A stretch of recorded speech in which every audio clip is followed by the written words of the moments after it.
Wolfgang Amadeus Mozart, the eternal child of music, in the ancient Baroque-swirled city of Salzburg, on a freezing January night in 1756, a miracle wailed its first note into the world.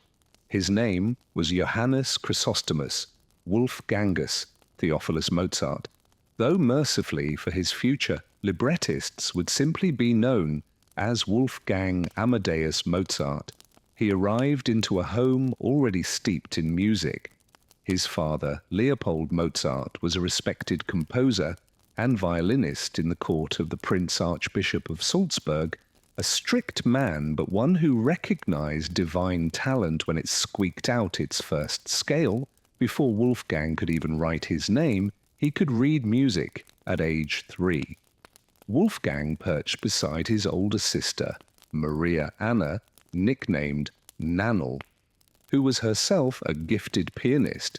He watched her fingers dance over the keys and soon began imitating them with ear accuracy. By 5, he had composed his first pieces. By 6, he was performing for emperors.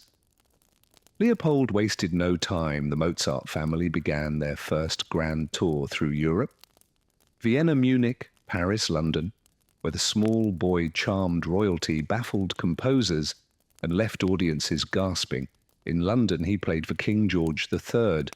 In Paris, he met J.C. Bach, son of the great Johann Sebastian. Everywhere he was, fawed over as a living, giggling marvel. But behind the powdered wigs and childlike smiles, a serious mind was forming. He absorbed every style he encountered and twisted it into something new. Something uniquely Mozart's teenage years were filled with restlessness. He returned to Salzburg now, an official court musician under the Prince Archbishop, but chafed at the restrictions. He composed operas, sies, serenades and masses, each dripping with brilliance, but longed for more freedom, more stages, more spotlight. He fell in love disastrously with the singer Aloysia Weber, and when that failed, married her sister Constanza. Their relationship was complicated, joyful, sometimes strained but enduring. In 1781, he finally broke free of Salzburg and moved to Vienna, determined to make it as a freelance composer. It was a bold move, dangerous even, but Mozart had never done things the safe way. The Vienna years were Mozart's most prolific. He was now a storm of creativity, piano concertos pouring from his quill, symphonies swelling with power, and operas that still leave us breathless. The Marriage of Figaro in 1786 stunned audiences with its wit and warmth. Don Giovanni followed a darker, seductive plunge into the human soul. Then Coiffenute, a philosophical comedy of love, betrayal, and human folly. And the music, it danced, it wept, it roared.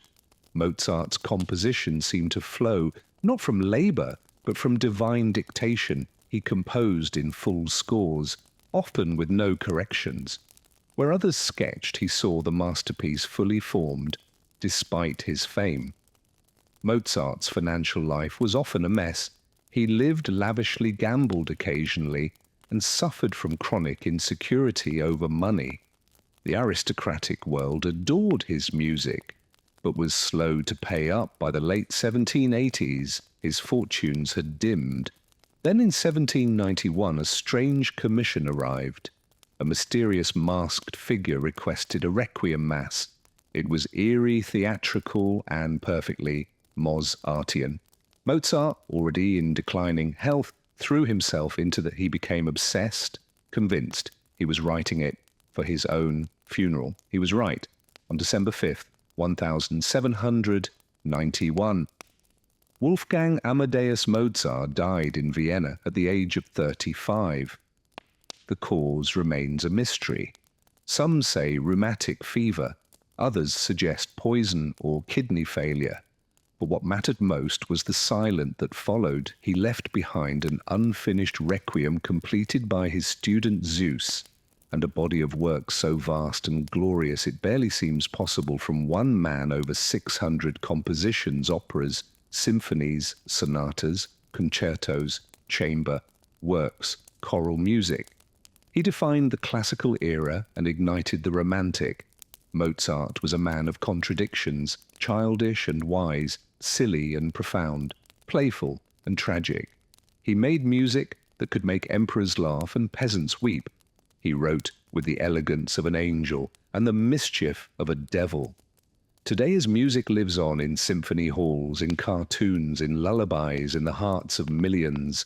Every trill, every crescendo, every perfect silence carries his spirit as you close your eyes tonight.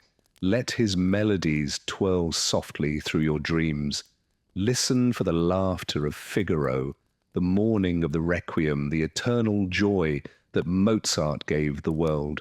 Ludwig van Beethoven, the maestro, who heard with his heart in the heart of Bonn, a quiet German town nestled by the river Rhine, a child was born in December of 1770, whose destiny would forever alter the course of music. The air that winter carried the scent of smoke and the sound of carolers, but in one modest home another sound would soon rise, one of G genius, yet to be awakened. Ludwig van Beethoven entered the world as the second-born son of Johann van Beethoven and Maria Magdalena Kevi. His father, a tenor in the Electoral Court Chapel, harbored dreams of turning young Ludwig into a prodigious money-maker, another Mort, another perhaps, but what bloomed instead was far more tempestuous and infinitely more original. From a young age, Beethoven showed a sensitivity to sound that bordered on mystical. At just 4 or 5, he was placed in front of a clavier and subjected to grueling lessons by his ambitious father neighbors, would later recall hearing the boy cry as he practiced late into the night. But in that sorrow, in those endless hours of scales and fugues, something magical took root. By the time he was 7, Ludwig was performing in public. He published his first composition at 12, a collection of keyboard variations that, while modest, hinted at something stirring within. Soon the boy was sent to study with Christian Golob-Naef, who nurtured his talent and introduced him to the works of J.S. Bach. It was underneath his guidance that Beethoven composed his first significant pieces and learned the divine structure of the fugue, a form he would later wield like thunder. At 17, Beethoven traveled to Vienna, the glittering capital of music, to meet the great Mozart. Legend has it that after hearing Beethoven play, Mozart remarked, "Keep your eyes on him someday, he will give the world something to talk about."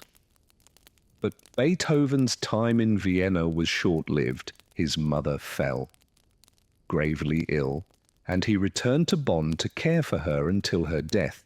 Still, Vienna had cast its spell.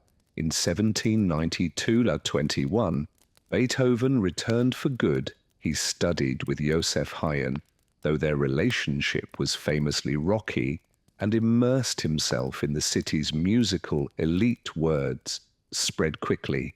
Here was a pianist like no other, a performer who could blend fire and tenderness in the same breath. Aristocrats opened their doors and their wallets commissions came rolling in. In 1795, Beethoven debuted as a concert pianist, and his Opus 1 piano trios were published to glowing acclaim. With them, a new voice had entered the conversation. Bold, muscular, unapologetically emotional. Through the 1790s and early 1800s, Beethoven composed with furious energy sonatas, quartets, symphonies. The music was unlike anything the Gentile salons of Vienna had ever heard. Then came Symphony No. 3, Eroica, originally dedicated to Napoleon Bonaparte. Beethoven later scratched out the name when the French leader crowned himself emperor. Still, the piece stood as a revolution in sound, dramatic, expansive, and deeply personal. But even as his fame climbed, Beethoven battled a growing fear. His hearing was deteriorating. By the time he reached his early 30s, Beethoven was suffering severe hearing loss. He retreated to the countryside, desperate for quiet for healing. It was there in Hillandstadt that he wrote the famous Hillandstadt Testament, a letter to his brothers in which he confessed the agony of his condition and his contemplation of suicide, and yet he chose to live, to compose, to create. What followed was perhaps the greatest artistic outpouring in Western history.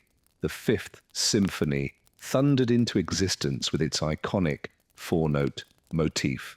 The Moonlight Sonata glowed with melancholy. The Appassionata raged with fire. He lived in increasing isolation, often communicating through notebooks, but in the silence, his inner world sang deaf and aging. Beethoven composed his Ninth Symphony. In 1824, it was a towering, defiant masterpiece that concluded with Ode to Joy, a choral celebration of brotherhood and unity at its premiere. Beethoven stood before the orchestra, unable to hear the applause, until someone turned him to face the crowd. They were on their feet, many were weeping.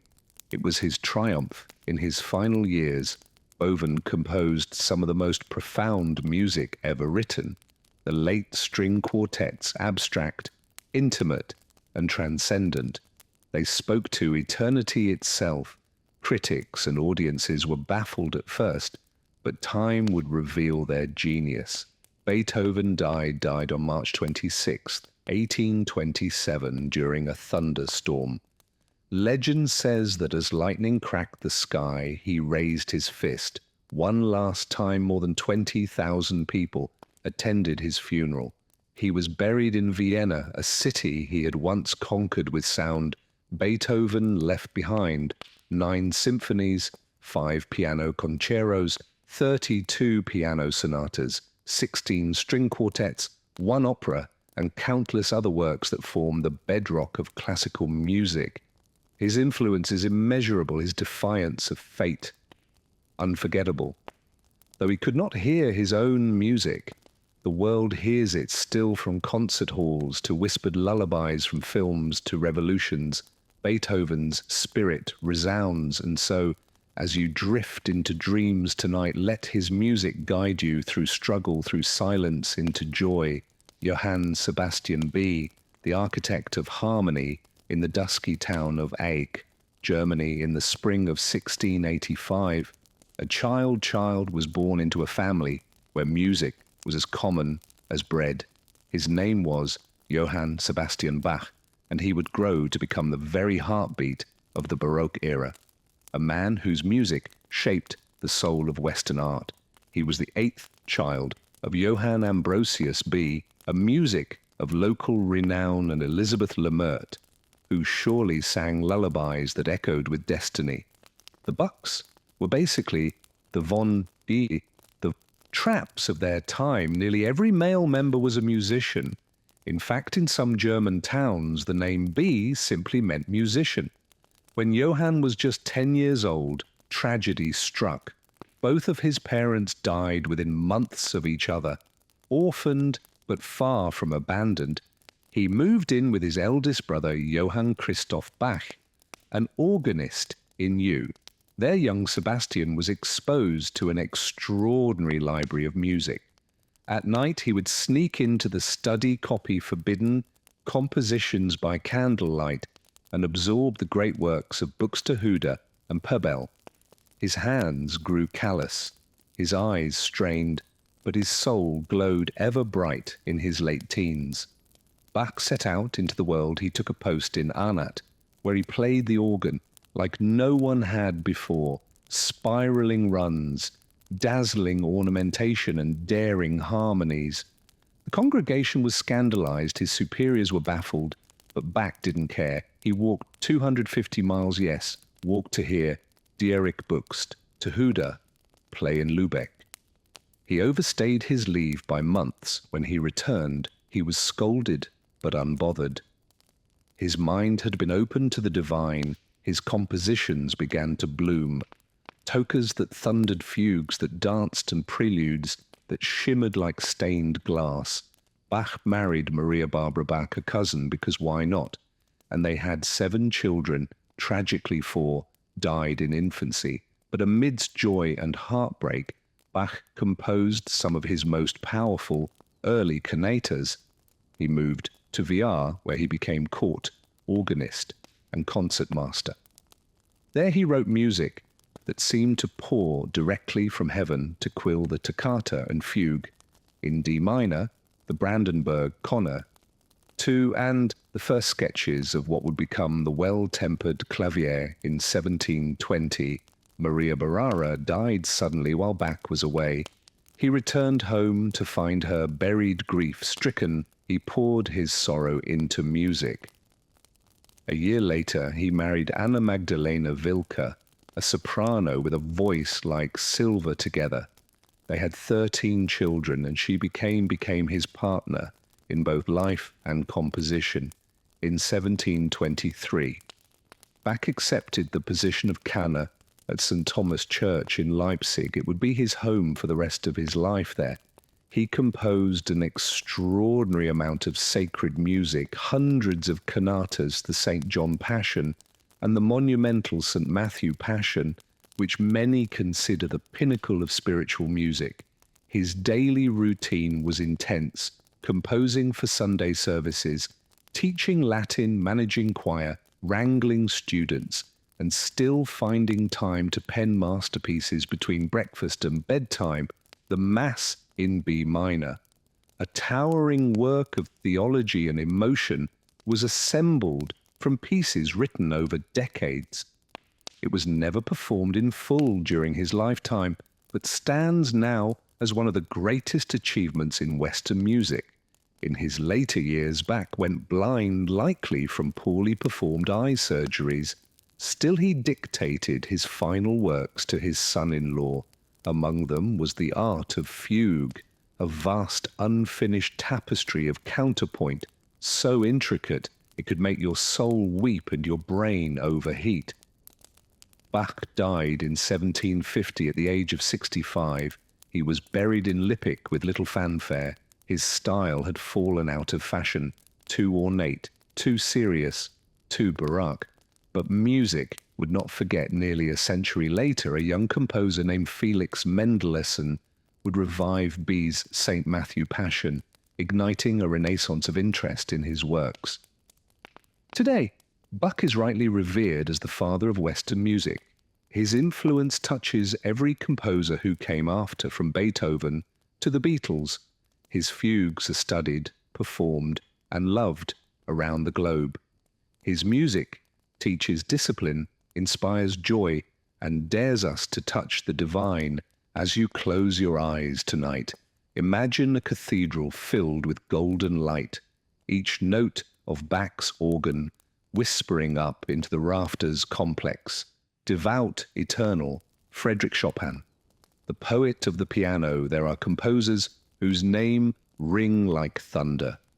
And then there is Frédéric Chopin, whose music does not crash, but whispers, who does not march, but sighs, who with a single note can make the soul ache. In the gentlest way he was born, with fingers that would one day coax poetry from ivory keys, and a spirit too delicate to stay long in this world.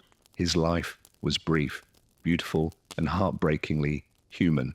Frédéric Francois Chopin was born on March 1st, 1810, or perhaps February 22nd. The records whisper inconsistently in Gazowa Wala, a small village near Warsaw, Poland. His mother, Jusa Canova, played piano and sang. His father, Nicolas Chopin, was a French émigré who taught at a prestigious Warsaw school. Music filled their modest home. Little Frederick was a prodigy, composing by age 7, performing in salons by 8. They called him the second Mozart. And while the comparison was flattering, Chopin would carve a path, all his own. Poland was his muse. The rhythms of Missouri workers, the lilting sorrow of folk songs, These were the echoes of his homeland that would later haunt his music. He attended the Warsaw Conservatory, where he studied composition with Josef Elner, who described him as a musical genius. No pressure, right? In 1830, Chopin left Poland for Vienna. He was just 20 years old, a pale, slender figure with soulful eyes and a quiet manner. He gave concerts and published a few works, but Europe was teeming with hungry talent. He needed something bigger. He traveled to Paris, the cultural heart of Europe, where salons glittered and reputations were made. And there finally, Chopin flourished. He met the musical elite Liszt, Beros Mendelssohn, but while Liszt dazzled crowds with pyrotechnic flair, Chopin preferred the intimacy of a drawing room. He was not a showman, he was a whisperer, his music a delicate storm, his personality charming but aloof. He was adored by aristocratic circles, where women swooned and men sighed in admiration. And yet behind the elegant shadows lingered in 1836. Chopin met a woman who would define much of his adult life, the novelist Amantine Lucille, or Rose Dupin. Better known by her pen name George Sand, she was bold, unorthodox, and wore trousers. The scandal Chopin was frail, reserved, and coughed more than he spoke. Still something clicked. They became lovers. In 1838, they travelled to the island of Mahara to escape the Paris winter. Instead, they found damp walls, cold rain, and judgmental locals.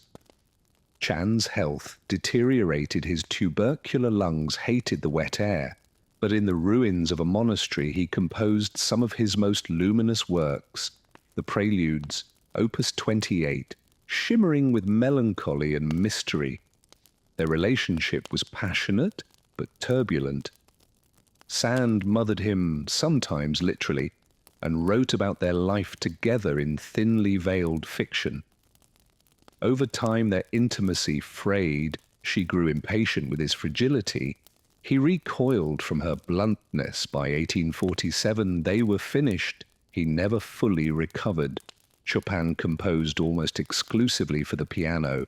No operas, no symphonies, just the keyboard, and yet he expanded its language.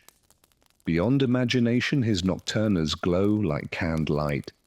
His Eudes are both technical mountains and poetic valleys. His ballads tell stories without words. His Maicas and Pollies throb with homesickness, pride and polished soul. He wasn't interested in flashy tricks, he was interested in truth. His melodies weep and waltz, murmur and breathe. He brought elegance to despair and gave dignity to sorrow.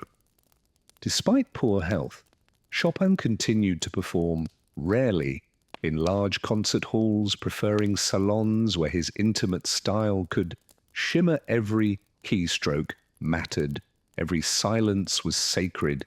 His pupils adored him. Though he was a meticulous teacher, he once made a student play a single phrase over and over for hours until it sounded just right.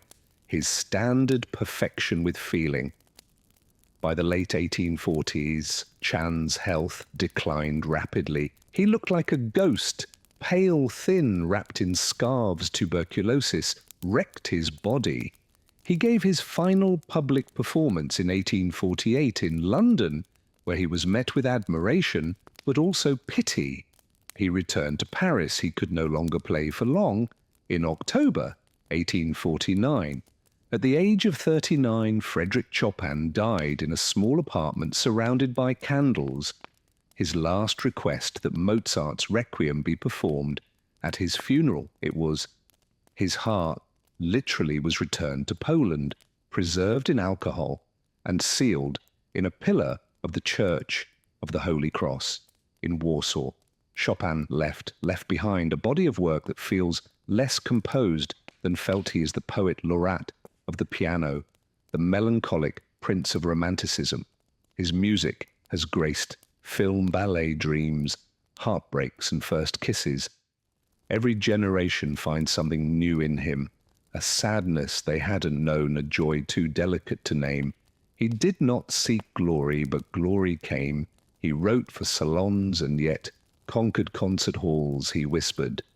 And the world still leans in to listen as you close your eyes tonight. Listen for the quiet notes that drift through the dark, a nocturne, a sigh, a piece of Chopin, P. Tchaikovsky, the composer of the heart. There are composers whose music makes your feet tap, and then there are those whose melodies nest in your chest like birds, fluttering, aching, soaring. P. Tchaikovsky was one of the latter. His was a soul-divided, romantic, yet tortured, introverted, yet theatrical, fragile and fierce. In equal measure, his music could be velvet or thunder dream or nightmare, but always it was honest. Tchaikovsky was born on May 7th, 1840, in Votkinsk, a small industrial town in the Russian Empire. His father, Ilya, was a mining engineer. His mother, Alexander, a gentlewoman of French heritage. Little Pi was a quiet child, sensitive to noise, change, and feelings. Too big for his small frame, he began piano lessons at age 5. By age 7, he could read music as easily as Russian, but the arts were not the path laid out for him. At age 10, he was sent to the Imperial School of Jurisprudence in St. Petersburg to study law and prepare for government service. He was miserable. Still, he found solace in music, sneaking in piano sessions and composing in secret. After graduation, he took a government job, but his heart pined for melody. In 1862, against all convention, he enrolled in the brand new St. Petersburg Conservatory he had chosen. Music at last had chosen him. At the conservatory, Tchaikovsky studied under Anton Rubinstein. He was older than many of his peers, but more determined. His first compositions were rough, around the edges, but brimming with emotion. In 1866, he moved to Moscow to teach at the Moscow Conservatory there, under the mentorship of Nikolai Rubinson, Anton's brother. He began composing more seriously. His first Symphony Winter Daydreams hinted at his gift for lush melodies and rich orchestration, but Tchaikovsky's inner life was anything but harmonious. He wrestled with self-doubt, bouts of depression, and a secret he could never publicly share. He was gay in a time of place where such a truth could destroy a man. Still, he wrote, pouring into music what he could never say aloud. The 1870s brought Tchaikovsky's success and chaos, his Romeo and Juliet. Fantasy, overtures soared with passion and pain. His second symphony, infused with Ukrainian folk tunes, showed his love for the melodies of the people. But then came his infamous ill-fated marriage to Antonina Milova in 1877, hoping to conform to find peace to quiet whispers. He married her after a handful of letters and fewer meetings. It was a disaster. Within weeks he fled, within months he collapsed. He attempted to drown himself in the Moscow River, but survived. Emotionally shattered, he found refuge in music. That same year he composed his Fourth Symphony, a thunderous, fateful work filled with tension, longing and fate knocking at the door. In the midst of this turmoil appeared a curious figure, Nada Vumesh, a wealthy widow and music lover. She adored Tchaikovsky's work and offered him financial support so he could compose freely. The catch: they would never meet in person for 13 years. They exchanged hundreds of letters, intimate, philosophical, filled with admiration and emotional support. She became his confidant, his safety net, his invisible muse. During this period, he composed prolifically Eugene Jean Onin, an opera of tragic beauty, the Violin Concerto, so lyrical and fiery it was once deemed unplayable, and the Serenade for strings as graceful as a moonlight on snow. Though he was already a sensation in Russia, it was ballet that would etch his name. into every concert hall and snow globe in the world. In 1875, he composed Swan Lake, though the premiere was a flop. The music was undeniable aching, with grace swimming in melancholy. Then came The Sleeping Beauty in 1889 with its regal splendor and vivid orchestration. And finally, in 1892, The Nutcracker. Its dreamy world of sugar plum fairies and toy soldiers would eventually become a holiday tradition. The world over, these ballets weren't mere children's tales, they were emotional. Landscapes, dreams, stitched with darkness. In 1893, Tchaikovsky premiered his Sixth Symphony, the Pathétique, he called it, the best thing he had ever done. It is a requiem in all, but name moody, tender, tragic. 9 days later, he was dead. The official cause was sera from drinking unboiled water, but whispers, persistent, poetic, and unproven hint at suicide. Some say he drank the water on purpose. Others say he was coerced to avoid public scandal. He died at 53, leaving behind a world more beautiful and more broken for having known him. Tchaikovsky music is a mirror for every storm, a sunrise for every tear. A tender waltz he showed us, that strength can be soft, that beauty can ache, that art can be salvation. He gave voice to those who feel too much, dream too deeply, and love in silence. His melodies swirl in theatres, films, dreams, and snowfalls. Tonight let his music carry you through heartbreak and hope, through fate and freedom, into a gentle Russian night, lit by 1,000 silent swans. Antonio Vivaldi, the Red Priest of Venice in the heart of Venice, where canals crisscross like silver ribbons, and the air hums with gondolier songs. A boy was born who would set music ablaze with sunlight and storm. His name was Antonio Luo Vivaldi, and he was fire wrapped in silk. They called him Il Piar Rosso, the Red Priest, because of his flame-coloured hair and clerical robes, but it was his violin that made the world stop and listen.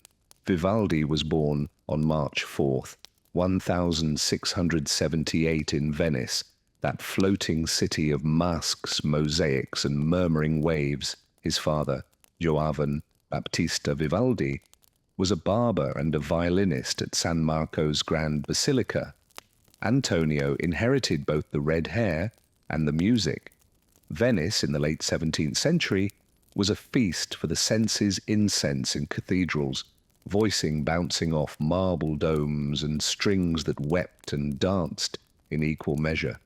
Young Antonio absorbed it all from an early age. He suffered from what he described as a tightness in the chest, likely asthma, which would shadow him for life, but it didn't stop him. At 15, he began training for the priesthood.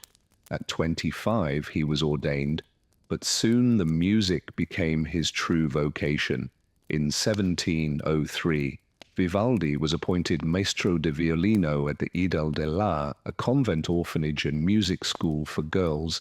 It sounds humble, but it was a powerhouse of music excellence.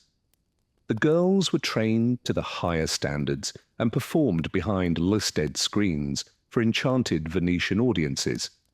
And Vivaldi, he flourished. He composed hundreds of works for the orphan girls, showcasing their dazzling skills. Concertos poured from him like rain in spring. Each one vivid, expressive, alive. He taught them to play like lightning. His fame spread. Visitors from all over Europe came to hear the mysterious orchestra of young women led by the fiery, red-haired priest.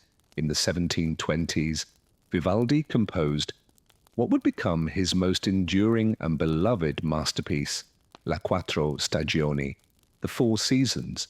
Each concerto was a sonic painting. Spring chirped with birds and babbling brooks. Summer trembled with heat and thunder. Autumn danced with vine and harvest winter crackled with frost and fire. It was revolutionary programmatic music that told stories without a single word. With these concertos, Vivaldi didn't just describe the world, he summoned it. He published them in Amsterdam in 1725, part of a collection called Illimo de Aronia.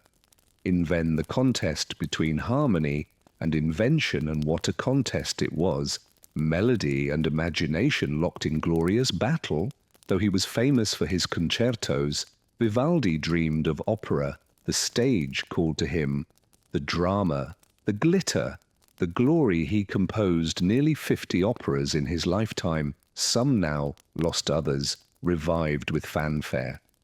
Centuries later, his arias burned with emotion and his orchestration shimmered with flair, but the opera world was fickle, filled with rivalries, politics and patrons, with opinions louder than talent. Still he persisted, moving between Venice, Mana and Rome, charming courts and clashing with critics. Even Pope Benedict XIII admired him, no small feat for a theatrical priest with a questionable temper and a habit of skipping mass to compose. By the early 1730s, Vivaldi's star had begun to dim. In Venice, tastes were changing. The Baroque was giving way to new sounds. Younger composers like Pergolesi and Hasse took center stage. Vivaldi, once the toast of the city, found himself struggling. He sold manuscripts, he traveled, he even followed his music to Vienna, hoping to gain favor with Emperor Charles I, a fan of his work, but fate had other plans. The emperor died suddenly in 1740, and with him went Vivaldi's last hope of support, Antonio. Vivaldi died on July 28, 1741. In Vienna, he was buried in a Piar's grave, far from the glittering canals of his youth. He left behind over 500 concertos, dozens of operas, sacred works and sonatas, many of which gathered dust for over a century. But you can't keep brilliance buried in the early 20th century. Scholars began rediscovering his manuscripts. The Four Seasons returned with a vengeance, sweet-sing through concert halls like a long-lost comet. Today, Bach's music is everywhere, from elegant ballrooms to dramatic movie scenes, from tranquil evenings to rush hour. Symphonies, his work is not just heard. It's felt. He painted with sound, sculpted with rhythm, and danced with the seasons as you drift to sleep tonight. Imagine Venice. At twilight, water, glistening lanterns, flickering a violin, singing in the distance, somewhere behind a screen of lace. The Red Priest is still composing Johannes Brahms, the gentle giant of Hamburg. Not all composers wear powdered wigs or die dramatically in poverty. Some, like Johannes Brahms, come into the world quietly, grow enormous beards, fall in love with unattainable muses, and write music so rich it could make a statue weep. He was gruff on the outside and gooey in the middle, a romantic realist, a traditional trailblazer, the man who made melancholy elegant. Johann Brahms was born on May 7, 1833, in the bustling port city of Hamburg, Germany. His father, Johann Jakob Brahms, was a double bassist and something of a local musician. For his mother, Johanna, was 20 years older than her husband and filled the home with quiet strength. Young Johannes began piano lessons at age 7. He showed promise. Actually, he showed but money was tight by his early teens. He was performing in taverns and dance halls to help support the family. These places were smoky, rowdy, and full of sailors. Not exactly the conservatory scene, but the boy learned. He read voraciously, practiced obsessively, composed quietly, and waited in 1853. Brahms met the famed violinist Isaac Joachim, who was so impressed by his playing that he handed him a golden ticket and introduction to Robert and Clara Schumann. This moment would change everything. Robert Schumann, composer and critic, was instantly smitten by Brahms' talent and wrote a glowing article calling him the new Messiah of music. Clara Schumann, pianist-composer, and Robert's wife was equally moved, and Brahms. He fell deeply, silently, hopelessly in love with Clara, though Brahms and Clara never became lovers, as far as history knows anyway. Their bond ran deeper than romance after Robert's tragic descent into mental illness and eventual death. Brahms remained close to Clara, visit-sitting often, writing endlessly, their letters read like as read, symphonies, elegant, passionate restraint. Clara was his muse, his anchor, and the heartbeat in many of his compositions for years. Brahms wandered teaching, performing, composing, but always carrying Clara in his soul. Brahms was a man of contradictions. He revered Beethoven, but feared living in his shadow. He embraced classical forms, yet infused them with rantic emotion. He wrote symphonies that soared, yet burned every letter from his past that might have hinted at weakness. He finally premiered his first symphony in 1876, at age 43. After agonizing over it for over a decade, critics called it Beethoven's 10th. It was bold, brooding, and utterly Brahms. Then came 3 more symphonies, Hungarian dances that sizzled choral works like a German requiem that comforted the grieving, and chamber music that could make you cry without knowing why. He also sported one of the most legendary beards in classical music. History, coincidence, I think. Not Brahms settled in Vienna, the glittering heart of European music. He walked the city daily, dined in simple cafes, fed pigeons, made snarky jokes, and stayed wildly single. He hated fame, adored solitude, and could be grumpy in 6 languages, but under the sarcasm was a gentle soul who supported young musicians anonymously and gave away money like it grew on staff paper. He remained close with Clara until her death in 1896. Her passing devastated him. He followed her a year later, dying of cancer. In 1897, at age 63, his grave lies in Vienna's central cemetery, not far from Beethoven and Schubert, fitting neighbors for a man who spoke their musical language fluently. Johannes Brahms was no revolutionary. He didn't shatter tradition, he refined it. He didn't rage against form. He found new warmth within it. He was the poet of restraint, the architect of longing. His music is weighty and wise, but also tender and transparent. It's autumn leaves swirling its love unspoken. It's what happens when a quiet man feels deeply and chooses to say it, not in words, but in chords. Tonight, let his lullaby cradle you, his rhymes reassure you, and his symphonies walk beside you like an old friend with a kind heart and a very good beard. Claude Debussy. The pain of sound some composers paint with bold strokes, others sculpt with thunder. But Claude Debussy, he was a watercolor breeze, a ripple on moonlit water, the rustle of silk in a twilight garden. He didn't break rules, he simply refused to see them. Claude Achille Debussy was born on August 22nd, 1862, in Sange-en-le charming town just outside Paris. His family was modest. His father ran a china shop, and his mother was a seamstress. There were no crystal chandeliers or music salons in their home, just curiosity. And soon enough, a piano by age 7, Claude showed. Promised by 10, he was accepted into the Paris Conservat, the holy temple of French music there, among dusty busts and echoing halls. Young Debussy grew a musical oddball, a rebel wrapped in refinement.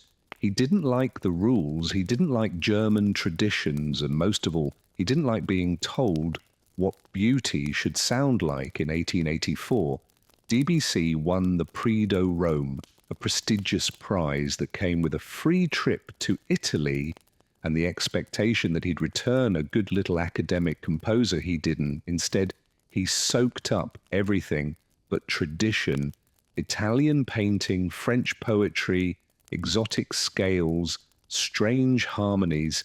He fell under the spell of symbolist poets like Baudelaire and Malag, and he kept company with artists who drank AB synth and painted women with haunting eyes back in Paris.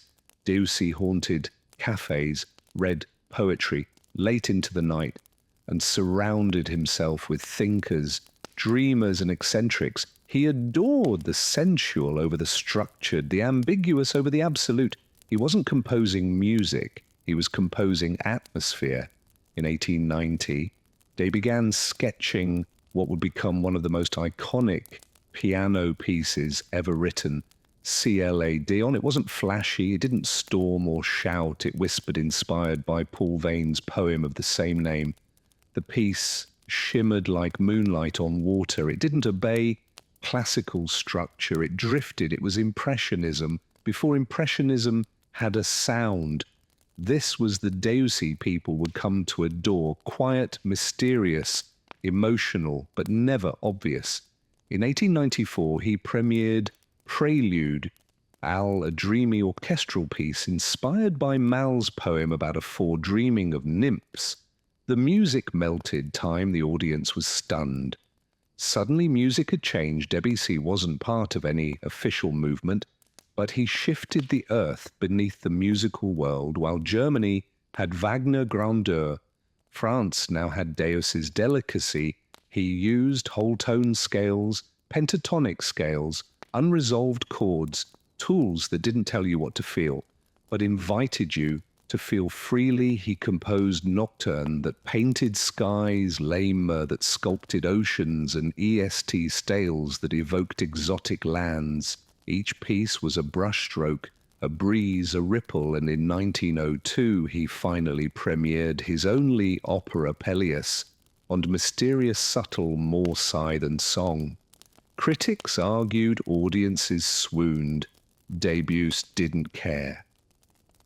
Deus's personal life was well complicated. He was charming but fickle, brilliant but emotionally stormy. He had affairs, broke hearts, and left a trail of tears. As tangled as his harmonies, his longest relationship was with Emma Bardak, a woman of wit, beauty, and patience. She became his wife and the mother of his only child, Claude. Emma nicknamed Cho Chu. He adored his daughter and composed the exquisite children's corner suite for her. But beneath the poetry there was pain. Debussy suffered from illness and struggled with money. He lived lavishly at times, then retreated into simplicity. He was a man of contradictions, sensitive yet stubborn, aloof, yet emotional. In 1915, during the First World War, Debussy was diagnosed with colon cancer. He spent his final years in pain, composing through the haze of illness. Still, he managed to finish the set of Erd's piano pieces that blended complexity and beauty with quiet genius. He died on March 25th, 1918. As shells fell on Paris, he was buried quietly far from the front lines, his funeral overshadowed by war, but Deus's music was already immortal. Claude Debussy gave music permission to dream. He didn't demand attention, he invited it. He whispered to the soul, painted with sound, and gave listeners a new way to feel soft. Slow shimmering today, his music ripples across time. Played in concert halls, used in films, danced to on velvet stages. He didn't just compose, he created sonic poetry. So as you drift off tonight, let your thoughts float gently, let the world blur, let the lines soften, let moonlight in. Richard Wagner, the thunderer of both, where Debussy whispered and Chopin sighed. Richard Wagner roared. His music didn't dance, marched gold with gods and dragons and Valkyries riding overhead. He was adored, reviled, worshipped, and feared, a dreamer with a god complex, a genius with a flair for drama. And once you hear a Wagner overture, you don't forget it, you feel it in your spine. Wilhelm.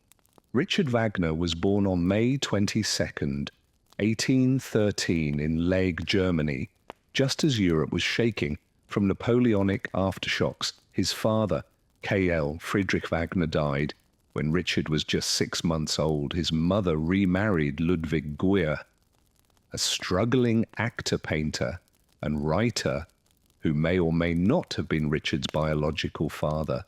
The family kept things spicy young. Richard was dramatic. From the start, he didn't toddle. He grandly entered rooms he didn't play. He performed at school. He was more interested in writing traged IES and operatic librettos than actually passing exams. He began composing in his teens. And although he showed talent, it was clear from early on Wagner didn't want to follow the musical rules. He wanted to rewrite them. Wagner's early career was rocky. His first operas, Stefan and Rienzi, were met with polite applause and sceptical critics. But then came The Flying Dutchman, 1843, a dark, stormy opera about a ghostly sea, captain doomed to sail forever. It was brooding, bold, and unmistakably Wagnerian. Then came Tannhäuser and Lohengrin, works full of knights, redemption and romantic suffering. Wagner loved dramatic suffering, preferably in 3 acts, but he wasn't just a composer, he was also a fierce political rebel. In 1849, Wagner took part in the Dresden Uprising, hoping to overthrow the monarchy. The uprising failed, and Wagner fled to Switzerland, effectively exiling himself for over a decade. While in exile, Wagner began the most ambitious musical project in history, Die Ring des Nien, a 4-opera epic based on Norse and Germanic mythology. Yes, 4 operas, each one over 4 hours long. It took him 26 years to complete Das Reinhold Dürer, Zeck, Fried, and Gut die Moral. The cycle is dense with light motifs, musical themes that represent characters, objects, and emotions. And it was a tale of gods, giants' love, betrayal, and the end of the world. It wasn't just music, it was myth making, it was thunder and fireblood and redemption in 1864. Wagner's fortunes changed thanks to an unlikely admirer, King Ludwig II of Bavaria, a dreamy 18-year-old royal obsessed with Wagner's work. Ludwig became Wag benefactor, showering him with money, building him a house, and commissioning operas with this support. Wagner finally saw his dreams take physical form, specifically in a theatre of his own design. In 1876, the Biro Festal House opened with the complete ring cycle. The theatre had revolutionary acoustics, hidden orchestras, and no boxes for nobility. Wagner wanted the audience equal, unified, swept away together. Wagner's personal life was as operatic as his scores. He married Mina Plana, a singer, but their marriage was rocky and full of betrayals. Later he fell madly in love with Kima, daughter of Franz Liszt and wife of his friend Hans von Bülow-Messy. Oh yes, Kima eventually left her husband, married Wagner, and became his fiercest champion. Together they ruled Bath like operatic royalty. In 1882, Wagner premiered his final opera, Parole, a spiritual, mystical tale of redemption and the Holy Grail. It was more restrained, more luminous, as if Wagner, after decades of fire, was finally learning to whisper. ER on February 13, 1883. Wagner died of a heart attack in Venice. He was in 69, his body was taken back to Biro, where he was buried in the garden of the villa he had built. But Wagner didn't leave quietly. His music continued to thunder across Europe, inspiring composers, dividing critics, and shaking ceilings. Wagner changed opera, he changed harmony, he changed storytelling. Some found him intoxicating, others exhausting. But no one ignored him. His influence reached far to Alla Strauss, even Hollywood film scores. Every booming theme in an epic movie that's a little bit of Wagner He was flawed, he was brilliant, he was complicated and controversial. So tonight, close your eyes and imagine a world of gods and giants, fire and gold, love and betrayal, a world sung in voices that shake the earth. Igor Stravinsky, the fire starter of sound. Some composers cray you, some caress. And then there's Igor Stravinsky, who grabs you by the collar, spins you into chaos, and makes your blood dance like it's being summoned by ancient drums. He didn't just compose music, he incited revolutions with rhythms. Igor Fyodorovich Stravinsky was born on June 17, 1882, in the seaside town of Iranian Baal, now Lomonosov, near St. Petersburg. Russia, his father was a renowned bass singer with the Imperial Opera, and his mother a talented pianist. The house echoed with Aras and Tsar court gossip.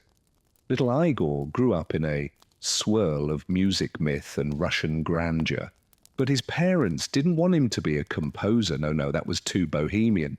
They pushed him toward law, so like a good boy he enrolled in university, but secretly he studied music on the side with the composer Nikolai Rimsky-Korsakov, a master orchestrator with a twinkle in his beard and a map of Russian folklore tucked in his pocket. Rimsky-Korsakov changed everything in 1909. Fate came knocking in the form of Sergei Dai, lefty flamboyant impresario, and the mastermind behind the ballet Ruses and Avant-Garde Dance Company. Dazzling Paris, he asked Stravinsky to orchestrate a few minor pieces, then in a bolt of confidence or madness commissioned a full ballet. Eagle said yes.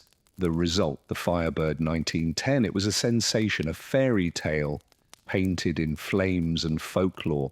Paris gasped. The orchestration shimmered the ballet, world changed, and Stravinsky, he was just getting started. In 1913, Stravinsky premiered The Rite of Spring, a ballet about pagan rituals, fertility, and a young girl who dances herself to death. It opened with a haunting bassoon, solo in its highest register like a ghost, singing through a then came pounding rhythms, jagged harmonies, dissonant blasts and choreographies. So primal, it looked like ballet had been possessed by the earth itself. At the premiere, the audience rioted, fists flew, people shouted. One woman allegedly beat her neighbor with a handbag. Stravinsky had done it. Music history now had a BC in ad before Rye and after Right. World War I scattered Europe like a broken mirror. Stravinsky left Russia, never to live there again. He moved to Switzerland, then to France, and eventually to the United States. But his music never stayed in one place. He wrote neoclassical pieces, Penella, Symphony of Psalms, Apollo. He embraced order, clarity, and wit. He flirted with jazz, sacred music, even Dhani, that's 12-tone serialism.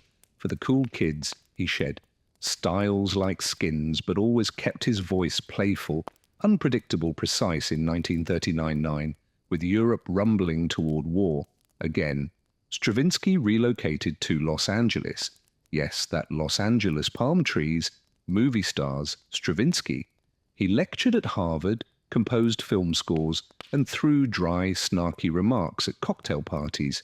He became friends with Aldous Huxley and rubbed elbows with Chaplin, but he never quite settled. He lost his first wife and daughter to illness. He mourned deeply, but buried it in work. In 1940, he married Vera Deos, his longtime companion. They were inseparable. She was his calm center, his partner in the long, ever-changing waltz of life. Even into his 70s and 80s, Stravinsky kept evolving. While most composers cling to their glory years, Eagle dived headfirst into serialism, exploring 12-tone techniques under the guidance of fellow composer Robert Kraft. He composed Thren Kanakam, Sacrum, and Requiem Canacol, works of crystalline complexity, strange beauty, and spiritual searching. He became an oracle of modern music. Even when critics scratched their heads, younger generation bowed at his feet. Stravinsky died on April 6, 1971, in New York City. At the age of 88, his body was flown to Venice and buried on the cemetery island of Sanik, near the grave of his friend and collaborator, Sergei Diev. It was fitting the man who once lit a riot in Paris found his eternal rest in the city of canals, dreams and echoes. Igor Stravinsky was many things: a Russian romantic, a French neoclassicist, an American modernist, a magician of rhythm, a trickster of tonality, a poet of controlled fire. Didn't want you to like his music. He wanted you to wake up, and over a century later, we're still wide-eyed. So as you drift off tonight, listen for distant drums, for shimmering firebirds, for the ghost of a girl. Dance in her final steps in spring, the night is young, and Igor is still conducting. France, Schubert, the sweetest song, never sung. Not every genius lives to see their name in light, some like Fran. Schubert live quietly, love deeply, compose wildly, and then slip into history like a candle burning out in the dawn. But what music he left behind? France, Peter Schubert, was born on January 31st, 1797, in a small house in Himmel, Vergrund, a suburb of Vienna. His father was a school teacher, his mother a homemaker, and the house was full of children, music, and probably a lot of noise. Little Fran was shy, soft-spoken, bespectacled, and full of feeling. He showed musical promise early on, playing violin, piano, and organ. Before most children could write their names properly, his older brother UTS gave him his first piano lesson. And by age 11, France had already composed songs of such beauty, it was frankly annoying to other children. In 1808, he won a scholarship to the Imperial Seminary in Vienna, where he sang in the choir and studied under Antonio Salieri. Yes, that Salieri, the one forever cursed to be second to Mozart. Salieri adored him, calling him a true genius, but the world didn't quite catch on. Schubert was prolific, as in nearly 1,000 works. Before age 32, prolific, he wrote faster than most people write emails. His true gift leader, German art songs that blend voice and piano into miniature dramas. Schubert didn't just set poetry to music, he turned it into emotional universes in Graham Spinrod. The piano becomes a spinning wheel of obsession. In El Kerig, it becomes a galloping horse carrying a doomed child, and in a Maria he gave the world one of the most soul-stirring melodies ever written. He composed symphonies, 8 of them, or 7, and a very famous unfinished one-chamber, music piano, sonatas, operas, choral works. There was almost nothing he didn't try. And yet during his lifetime, only a handful of his works were published. Most were played in the smoky apartments of his friends in what became known as Shuti Addis, intimate gatherings of artists, poets, and dreamers. Schubert's circle was small but radiant. Poets, painters, playwrights, they gathered around him like moths to a shy, glowing flame. He wasn't wealthy. He often shared clothes with friends he never married, and his romantic life remains something of a mystery. Scholars have speculated, but Schubert never publicly defined his heart. His letters were warm, philosophical, and sometimes cheeky naughty. He was gentle, but sharp, melancholic, but witty.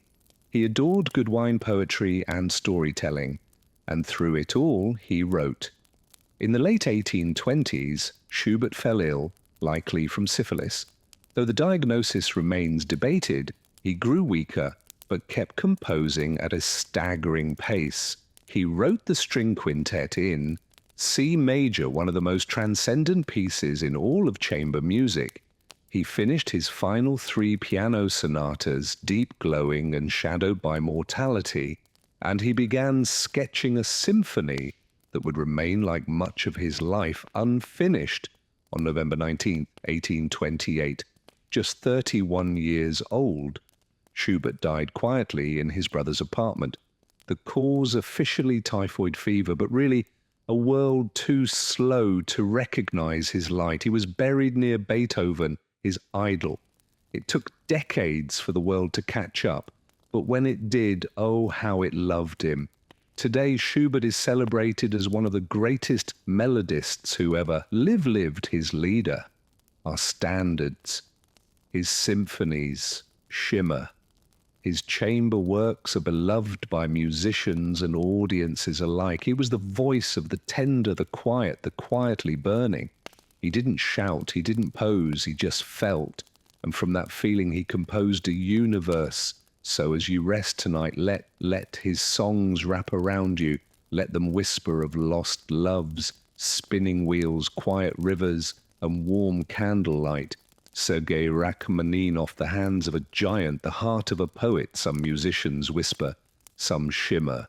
Sergei Rachmaninoff boomed, his chords rolled like thunder, his melodies bled longing, and his hands could span 12 keys on the piano, turning even the softest sigh into a cathedral of sound. But inside this towering genius was a melancholic soul, always caught between two worlds, old Russia and new exile, fire and frost thunder and tears, as Sergei Vasilyevich Rachmaninoff was born on April 1st, 1873, in a noble family estate near Novorad, Russia. The family was once wealthy, but by the time Sergei was a child, fortunes were fading fast. His father was charming, but irresponsible, gambling away their money and eventually abandoning the family. His mother, seeing Serge's musical gift, enrolled him in the St. Petersburg Conservatory, but it was after tragedy struck the death of his sister and his transfer to the Moscow Conservatory that Sergei's talents began to fully awaken there under the guidance of strict but brilliant teachers. He honed his skills in both piano and composition. By 17, he had written a one-act opera, a set of piano pieces, and a piano concerto. In 1892, Rachmaninoff graduated with high honors, his name already on the lips of the musical elite. That same year, he composed the Prelude in C minor, a thunderous, dramatic piece that would haunt him forever. Audiences adored it everywhere he went. People demanded he play the Prelude. He grew to loathe it. But his true heartbreak came in 1897. He premiered his first symphony, a bold, ambitious work. It was met with disaster. Critics tore it apart. One review claimed it sounded like it had been composed under the influence of vodka. Rachmaninoff collapsed into depression. For years, he couldn't compose, he avoided friends, he doubted everything. Finally, with the help of a hypnotherapist named Dr. Nikolai Dahl, he clawed his way back. He began to believe in himself again. And in 1901, he returned with his second piano concerto, a sweeping, emotional, powerful masterpiece that still makes hearts ache and concert halls tremble. It was his redemption. Rachmaninoff married his cousin Natalia. Yes, it was allowed, yes. Eyebrows were raised. They were a quiet, private couple devoted to each other. And their two daughters he composed relentlessly. Piano concertos, symphonies, choral works, and the Divine Vespers, and a cappella choral piece steeped in Russian Orthodox tradition. He also toured as a concert pianist and conductor, earning a reputation for flawless technique, deep emotion, and a brooding presence that made audiences swoon. He rarely smiled on stage, but oh, how he made the piano sing. His music was deeply Russian, melancholic, noble, rich, with folk influences. But history had other plans.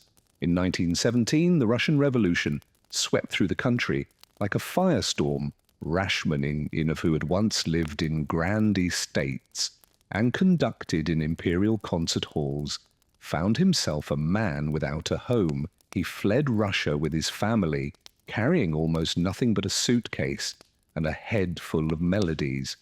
They settled first in Scandinavia, then in the United States. In exile, he stopped composing.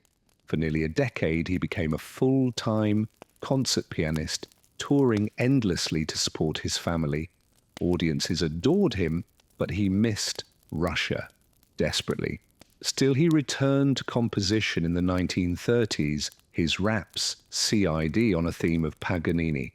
1934 was an instant classic, witty, lyrical and breathtaking, its 18th variation, Pure Magic.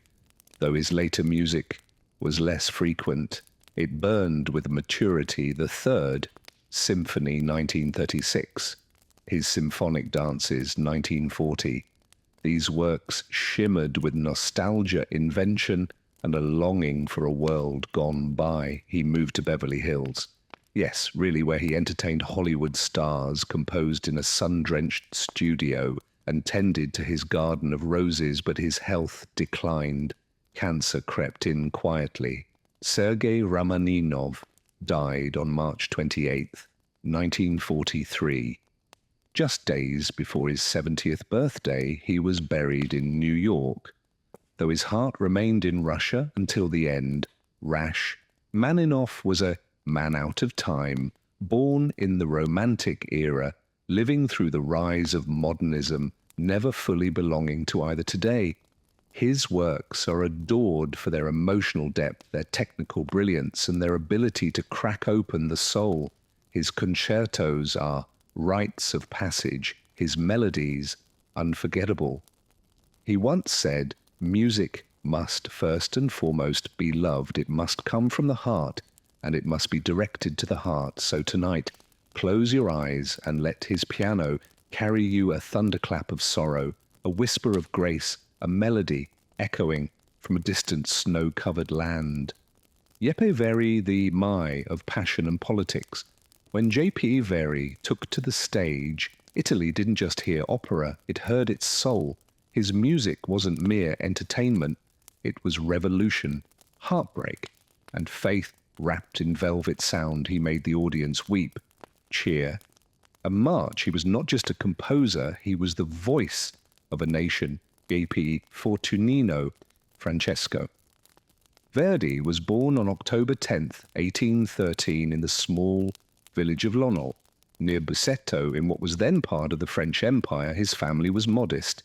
His father, an innkeeper, his mother, a spinner. But music buzzed in his blood from the start. He played the church organ as a boy and showed early promise.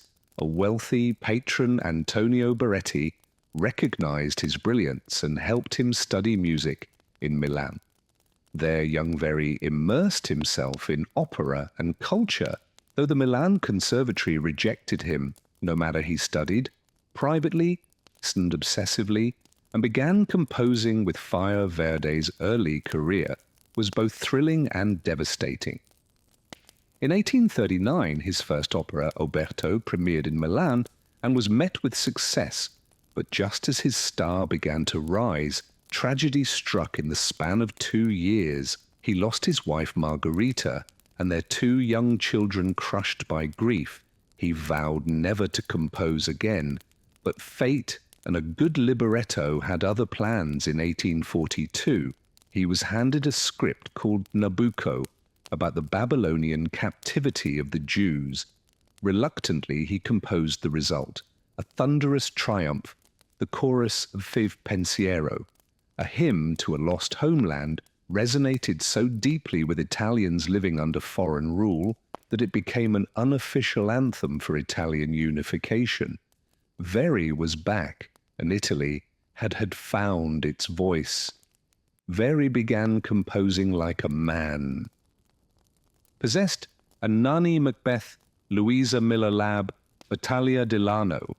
Each opera mixed passion with patriotism as Italy pushed toward independence and unification. Verdi's name became a political rallying cry. Literally, Viva Very was painted on walls, an acronym for Vittorio Emanuele Re Italia, supporting the future king of unified Italy, but beneath the politics was an artist of exquisite sensitivity. Verri poured raw human emotion into his characters. His music didn't just support the story, it was the story. Then came the Holy Trinity Rigoletto, 1851, Il Traitor, 1853, and El Travata, 1853. In Rigoletto, a bit of court jester curses the powerful and watches the curse unfold with tragic precision. In Il Trattor, a tangled tale of mistaken identities and burning revenge, and in La Travia, pure heartbreak, the story of Violetta. The courtesan with a golden heart is as tender as it is devastating. Audiences wept, critics raved. The ARA soared La Donna e mobile di Pierce Libra, each one. Unforgettable Verri had become the king of opera. Despite his fame, Verri remained a humble countryman. He bought land near his hometown, farmed, walked with his dogs, and preferred quiet evenings to salons of glittering elites. He married Jeppen Strippen, a soprano who had championed his work. Early on, their bond was deep and steady, and just when people assumed he'd retired, Verri returned with Don Carlo Aida and the mighty Rum, a choral tour of force, written in honor of his friend writer Alessandro Manson. 1871, composed for the opening of the Cairo Opera House, dazzled with its grandeur and intimacy, a love triangle set against the pyramids, and still he wasn't done. In his 70s, Verri composed two more operatic miracles, Otello, 1887, and Falstaff, 1893. Both based on Shakespeare. Otello was fiery and tragic. F.A.L.'s Staff, a comedy light, as air filled with warmth and wit. It ended with a fugue declaring, Tutto nondo abura, everything in the world is a guest, a perfect parting gift. In 1901, while staying at the Grand Hotel in Milan, Verri suffered a stroke. The entire city fell silent.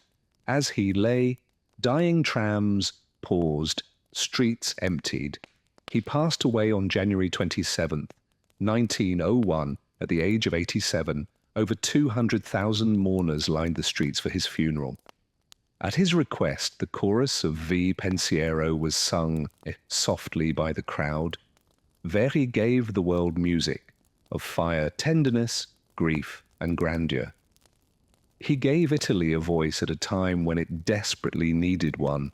And today, when a soprano raises her voice in La Traviata or a baritone growls in Rigoletto, his spirit lives on.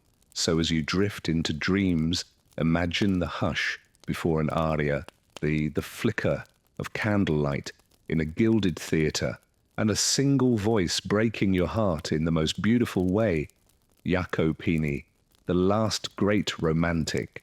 When Jacopini composed, he didn't just write music. He wrote hearts beating, breaking, soaring, sobbing hearts. He captured longing in a single note, turned farewell into an aria, and wrapped tragedy in melodies so beautiful they practically glow.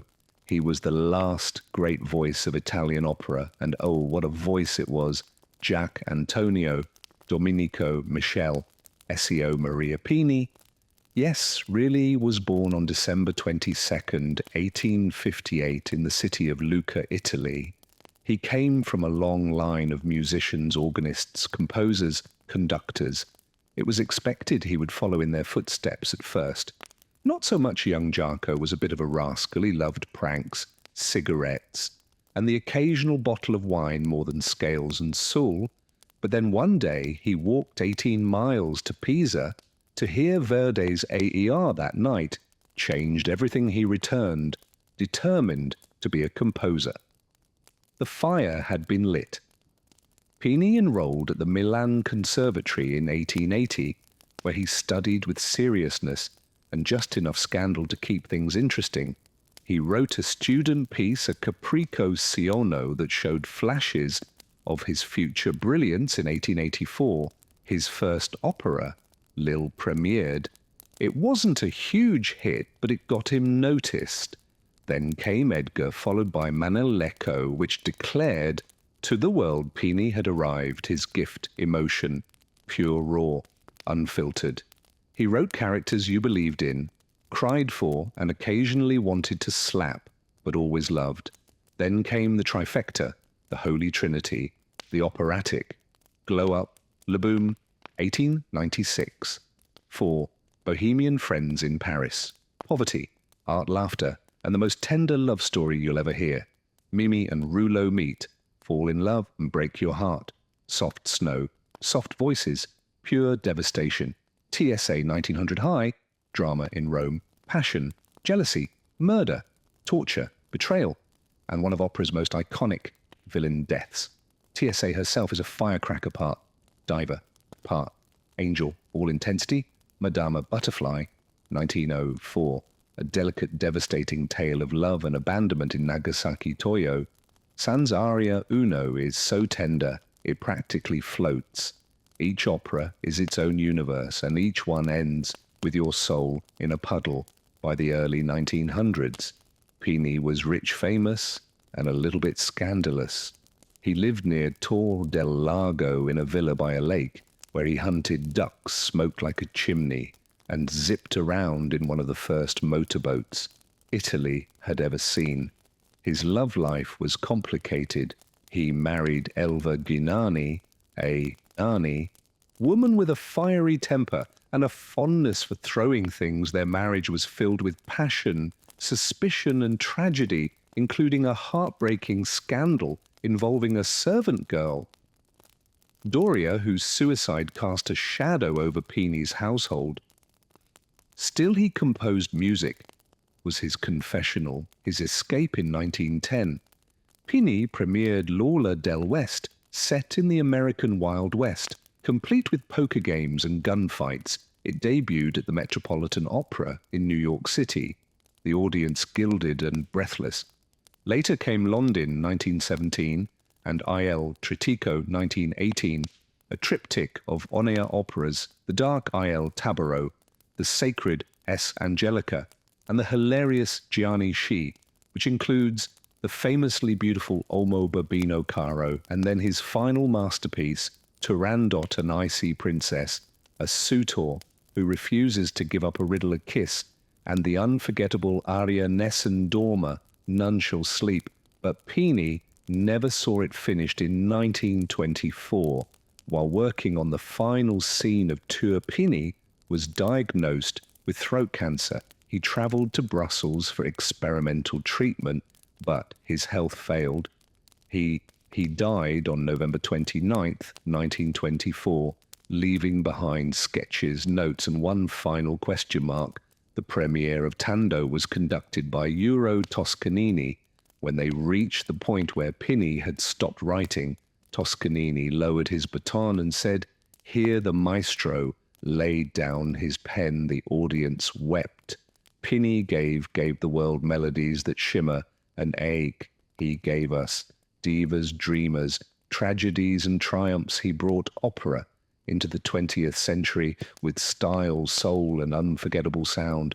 And when a soprano belts Vide or a tenor cries out Cella, Manina, Pini is there in the wings, grinning under his moustache.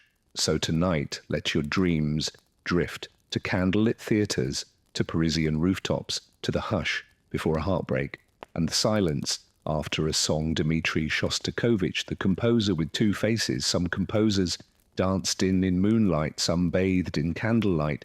Dmitri Shostakovich, he wrote, in shadows, looking over his shoulder, pen in one hand, irony in the other. He was brilliance under surveillance, a joker, a mourner, a survivor. His music could wink, scream, laugh, and mourn, sometimes in the same phrase. Dmitri Dmitrievich Shostakovich was born on September 25th, 1906, in St. Petersburg, Russia, just as the old empire was crumbling and the 20th century was stirring with revolution. He was the third child of an intellectual family. His father worked in science and statistics, and his mother was a pist who recognized her son's gift. Early on, He started piano at composing soon after and was accepted into the Petrograd Conservatory. At just 13, he was skinny, serious, and impossibly clever, a musical sponge with a memory that bordered on freakish. He could play entire symphonies by ear and compose faster than most people could write letters. At 19, he burst onto the scene with his first symphony. It was daring, dazzling, and filled with wit. Overnight, he became the Soviet Union's golden boy. But as Stalin rose to power, the rules began to change. Art was no longer for truth or beauty. It was for the party. And if your music didn't toe the ideological line, well, in 1934, Shostakovich premiered Lady Macbeth of Matins, a biting, sensual opera full of lust, murder, and musical sarcasm. Audiences loved it. But then Stalin attended a performance 2 days later. An article in Pravda called it muddle instead of music. The message, watch yourself. Shostakovich was terrified. He withdrew his Fourth Symphony before it could premiere. He slept with a packed suitcase by the door, ready for arrest. Friends disappeared in the night, but instead of silence, he responded with coded genius. In 1937, he premiered his Fifth Symphony publicly. It was a Soviet artist's creative response to justified criticism. Secretly, it was a masterclass in double meaning, grand, emotional, and just ambiguous enough to survive the final movement, triumph or forced celebration. The answer changed, depending on who was listening. When World War II came, Shostakovich stayed in Leningrad through the bombings, composing by candlelight. His Seventh Symphony, the Leningrad, became a symbol of Soviet resistance. It was performed while the city was under siege, musicians starving, shells falling. But the music playing on the world wept. Even his critics applauded in 1948. Shostakovich was denounced again in a government crackdown on formalism. His music was banned. He was forced to publicly apologize for his supposed crimes against Soviet musical taste. He wrote film scores to survive, kept his head down, and composed secretly. Some of his greatest chamber works, like the String Quartet No. 8, came from this period. The eighth is raw, autobiographical, and signed with his musical initials, D flat CB DSE in German notation. It howls, it bleeds, it whispers everything he couldn't say aloud. Later in life, Shostakovich was reluctantly welcomed back by the regime. He was awarded medals, sent on tours, even made a member of the Communist Party against his will, according to friends. And yet he never stopped writing 15 symphonies, 15 ring quartets, dozens of preludes, concertos, and ballets. His music danced between masks, sometimes joyful, sometimes bitter, always watchful. He played a lifelong chess game with censorship, outwitting, silence with sound in his final years. Shostakovich grew frail and reflective. His later works, like the 14th Symphony and final quartets, are meditations on death, memory, and eternity. He died on August 9th, 1975 in Moscow. Age 68, his funeral was modest, but his legacy, monumental. Shostakovich was a master of contradiction, loved and feared, honored and watched, celebrated and censored. He gave voice to a generation living under fear, and did it with irony, with grace, with devastating honesty. His music doesn't always comfort, but it tells the truth. And sometimes in the dark, that's what we need most. So tonight, let your dreams listen closely. Hear the laughter under the lament, the heartbeat beneath the sarcasm. Hear the truth hidden in harmony.